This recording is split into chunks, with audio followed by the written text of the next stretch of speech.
to say no to children, right? It's our moral responsibility. It's our moral duty. And who's on the other side of this?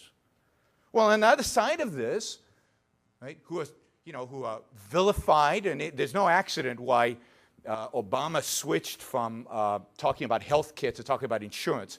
Because as greedy and as wealthy as you doctors are, and you are, doing pretty well even today, right? And it's easy to vilify you because of that, right? Because you practice medicine and you make good living off of it.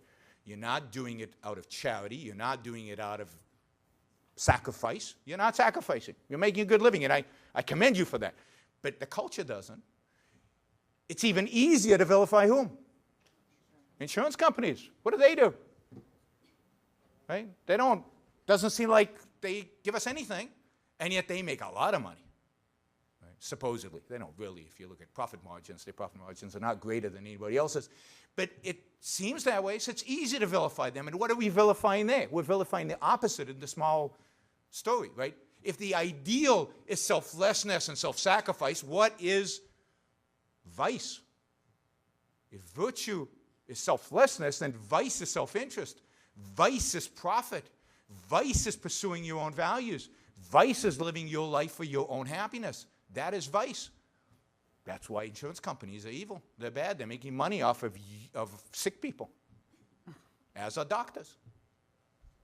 And therefore, it's easy to vilify you. So I would argue that this moral code that presents this ideal and presents this evil, that is what drives the entire debate. That is why the fact that it doesn't work, the fact that free markets do work, the history, all of this stuff doesn't, at the end of the day, doesn't actually convince people to change their minds. But what about that group over there? What about that individual over there? What about this insurance company that treated this guy? They're interested in those extreme cases where somebody's need was not fulfilled, where they feel bad because somebody did not get the best health care in the world that they could get. And there are always going to be people like that. So that's why they ignore the bankruptcy. They ignore it doesn't work because it makes them feel good. It makes them, and Democrats have them all high ground here, and Republicans will not challenge them. And you could see that in Paul Ryan's latest budget, right? Here's Paul Ryan. He's going to cut government spending. $6 trillion he told us he cut, right? You know what that means? He means he cut $6 trillion off of Obama's budget. But really, if you look at Ryan's budget, it's an increase. It's a dramatic increase. There are no real cuts in Ryan's budget. And is there a real challenge? Now, there's a challenge to the way Medicare is distributed, but is there a real challenge to the existence of Medicare? No. They're afraid to challenge that. They won't mention it because that would be considered immoral. Not impractical. They're practical solutions. It would be considered immoral, unethical to challenge the existence of Medicare, Medicaid. You can lump in Social Security there as well. And yet, what do these systems depend on? They depend on this morality, and then they depend on the fact that some of us have to pay for others. They depend on the issue of force that art related to. Since it's your responsibility, your moral duty to help those in need, all the government is doing is helping you fulfill your moral responsibility. They're taking your money and giving it to them. That's just what you should have been doing anyway.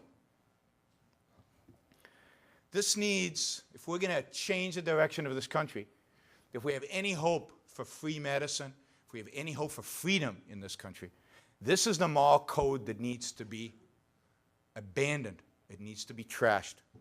It is an anti-American, anti-human life, anti-individualism moral code. Your life is yours.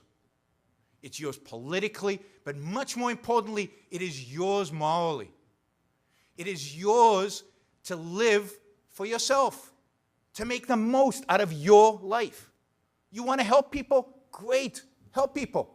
But it has to be your choice. It has to be consistent with your values, with your life.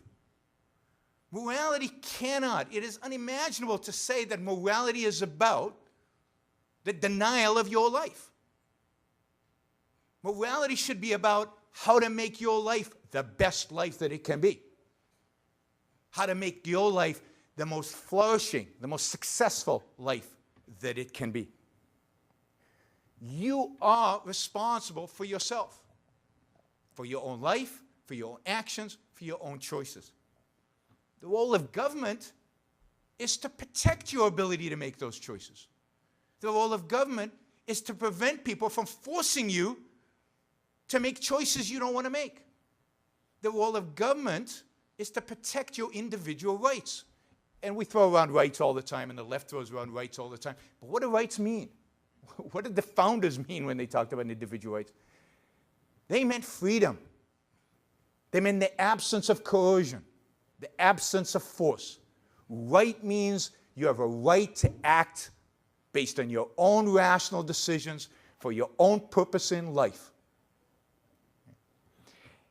This country was founded not on the principle of selflessness, not on the principle of self-sacrifice, not on the principle that you are your brother's keeper. This country is founded on the principle that you all own your own life. You're not part of a collective. You don't owe it to the government. You don't owe it to king. You don't owe it to the pope. It's yours.